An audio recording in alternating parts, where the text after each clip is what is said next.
Hi అండి, welcome back to our channel Nagamani vlogs. ఈరోజు vlog ఏంటంటే మొక్కజొన్న గింజలతోటి గారెలు అయితే చేశానండి. ఎలా రెడీ చేసుకోవాలో చూసేద్దాం, వచ్చేయండి.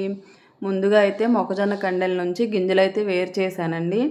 అవి 2-3 రోజులు వడబడినివ్వాలి, ఎందుకంటే నూనె పీల్చకుండా ఉంటాయండి. అది ఫ్రెష్గా చేస్తే నూనె పీలుస్తాయి గారెలు.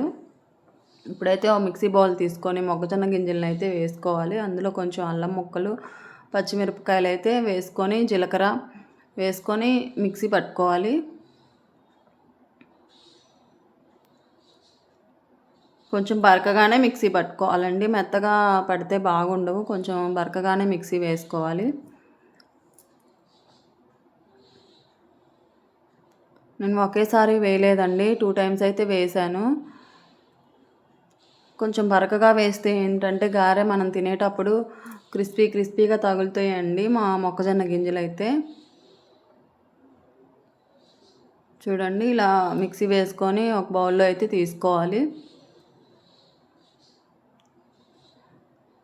ఒక బౌల్లో తీసుకున్న తర్వాత రెండోసారి వేసింది కూడా కొంచెం కచ్చాపచ్చాగా వేసానండి. ఫస్ట్ టైం వేసింది కొంచెం మెత్తగా అయింది, రెండోసారి వేసింది కొంచెం కచ్చాపచ్చాగా వేసాను.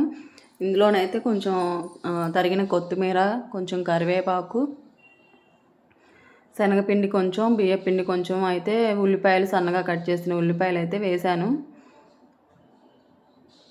తగినంత ఉప్పు వేసి బాగా కలపాలండి.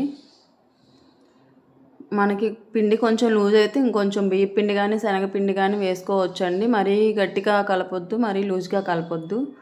వాటర్ అయితే అసలు వేయొద్దండి, ఆ మొక్కజొన్న గింజల్లో ఉండే వాటరే సరిపోతాయి.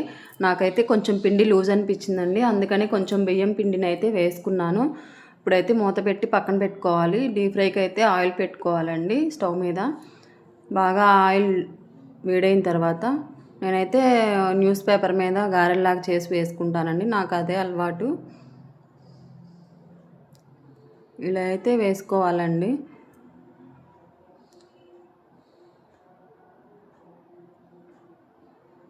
ఈ గారెలు పిల్లలకి ఈవినింగ్ స్నాక్స్గా చాలా బాగుంటాయండి.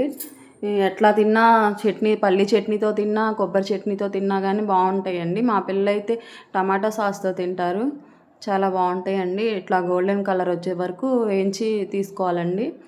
ఇలా ఉన్న పిండిని అయితే మొత్తం అయితే గారెల్లాగా వేసానండి నేను. ఇప్పుడైతే హోల్ పెట్టకుండా వేసాను. ఎలా వేసుకున్న గారెలు అయితే బాగుంటాయండి, అలా వేసుకున్నా సరే గారెలు అయితే చాలా బాగుంటాయి. పైకి క్రిస్పీగా, లోపల సాఫ్ట్గా ఉంటాయండి.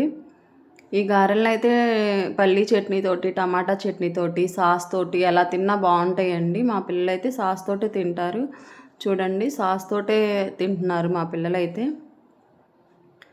ఈ వీడియో నచ్చితే లైక్ చేయండి, మీ ఫ్రెండ్స్కి అయితే షేర్ చేయండి. మరొక కొత్త రెసిపీతో మీ ముందుకు వస్తాను. వీడియో నచ్చితే లైక్ చేయండి. బాయ్ అండి.